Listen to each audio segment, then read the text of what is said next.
안녕하세요, 걱정마 엄빠 여러분. 둘째 아들입니다. 저희가 고속도로를 주행하기 위해서는 반드시 요금을 내야 하죠. 그럴 때마다 요금소를 지나치게 되는데요. 이 경우에 직접 수납원이 수납을 하는 경우도 있지만 대부분은 바로 하이패스를 이용하실 것입니다. 하이패스는 2000년 6월 첫 시행된 이후 그 편리함으로 인해 이용률이 계속 올라가고 있는데요. 2020년에는 84.2%였고 22년 6월 기준으로는 무려 88.4%로 10명 중 약 9명이 이용하는 것으로 나타났습니다. 하지만 이렇게 편리하게 이용할 수 있는 하이패스지만요, 많은 분들이 하이패스를 통과하면서 앞차 혹은 뒷차로부터 충돌 위협을 느끼셨거나 혹은 벌금이나 과태료를 내는 것은 아닌지 찝찝함을 느끼셨을 수 있을 것 같습니다. 이러한 것들을 느낀 이유는 바로 하이패스를 어떻게 통과하는 것이 맞는 것인지에 대해서 운전자들마다 다르게 이해하고 있기 때문입니다. 그래서 걱정마 엄빠에서 하이패스 통과 시에 알아야 할 정보에 대해서 총 정리해왔으니 끝까지 시청하셔서 절대 손해보시는 일 없으시도록 해야겠습니다. 지금 시작합니다. 첫 번째는 바로 앞차의 갑작스러운 감속으로 인해 앞차와 부딪힐 뻔하거나 또 앞차 때문에 속도를 줄이다 보니 후방에서 추돌할 수도 있는 충돌 사고에 대한 위험을 겪으셨을 것입니다. 앞차의 갑작스러운 감속의 원인으로는 바로 하이패스를 통과하다가 보면 볼 수 있는 제한속도 표지판 때문입니다. 하이패스마다 다르지만 30, 50, 80 속도 제한 표지판과 함께 모두 카메라까지 달려 있어서 속도 위반을 할 경우 과태료를 납부하게 되는가 아닌지 걱정이 들어 속도를 급하게 낮추기 때문입니다. 이처럼 많은 분들이 헷갈려 하시고 이슈가 되고 있는 하이패스 속도 위반 시 과태료 처분과 관련된 사항입니다. 누구는 제한 속도 30km에서는 속도 위반을 해도 괜찮다는 말을 하기도 합니다. 반면에 어떤 사람은 30km는 봐주는데 50이나 80에서는 속도 위반을 하면 걸린다 등 이런저런 추측이 많았습니다. 그럼 과연 어떤 게 맞느냐 궁금하실 텐데요. 저희가 시원하게 결론부터 말씀드리겠습니다. 적발 안 됩니다. 조건이 붙는데요. 바로 과태료를 부과하는 한국도로공사에 따르면 지금까지 하이패스 구간에서 속도 위반으로 적발된 운전자는 없었다는 것입니다. 즉 아직까지는 부과한 적이 없다는 것입니다. 따라서 우리는 하이패스 제한 속도가 30이든 50이든 80이든 기존 속도를 유지한 채 속도 위반을 해도 아무 상관이 없고 카메라도 정보 수집을 하는 용도로만 쓰인다고 합니다.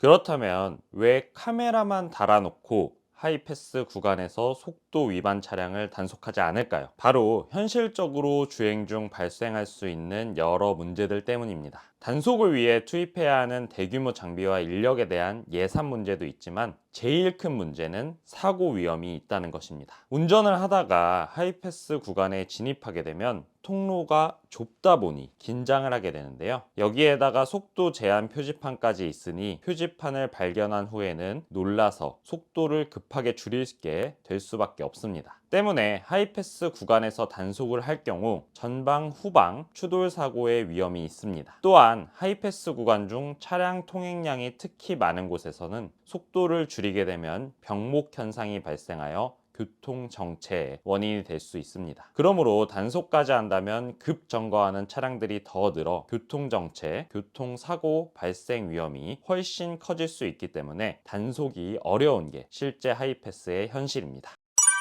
그렇다면 여기서 다시 의문이 생깁니다. 아니 없애면 안 되냐? 그게 사고 원인이 된다면서 라고 말씀하실 수도 있으실 것 같습니다. 단속도 안 하면서 사고 위험도 높이는 제한속도 표지판을 왜 없애지 않는 걸까? 라고 말이죠. 여기에는 또 다른 이유가 있는데요. 하이패스 구간을 지나갈 때는 차로폭을 충분히 넓게 만들어야 안전하겠죠? 그러나 초창기 하이패스는 기존의 요금을 수납하기 위해 만들어 놓은 수납박스 크기에 맞춰진 좁은 차로를 개조하여 만든 단차로 하이패스입니다. 따라서 차로 구분 시설물로 인해 차로폭이 매우 좁습니다. 그렇기 때문에 하이패스 구간의 속도를 제한하지 않고 빠른 속도로 진입한다면 차로 구분 시설물이나 연석에 충돌하는 사고가 발생할 수 있습니다. 이 경우에 충돌 당사자뿐만 아니라 뒤따라오던 차와 연쇄 충돌하여 피해 규모가 확대될 위험이 크기 때문에 속도 제한 표시를 없애지 못하고 있는 실정입니다. 이러지도 저러지도 못하는 현실이 있다 보니 속도를 줄여 뒤에 차량과 사고 나는 문제를 해결하기 위해 현재는 통행 속도를 줄이지 않고 시속 50 혹은 시속 80km로 하이패스를 안전하게 통과할 수 있는 다차로 하이패스로 점점 변경을 하고 있는 상황입니다. 다차로 하이패스는 본선 구간에서는 제한 속도를 최고 80km로 통과할 수 있도록 하고 톨게이트로 진입을 하는 순간에만 제한 속도를 최고 50km로 줄이도록 하였습니다. 이렇게 하면 사고 위험을 줄일 수 있을 뿐만 아니라 영업소 부근 교통 흐름도 원활해지는 일석이조의 효과를 누릴 수가 있습니다.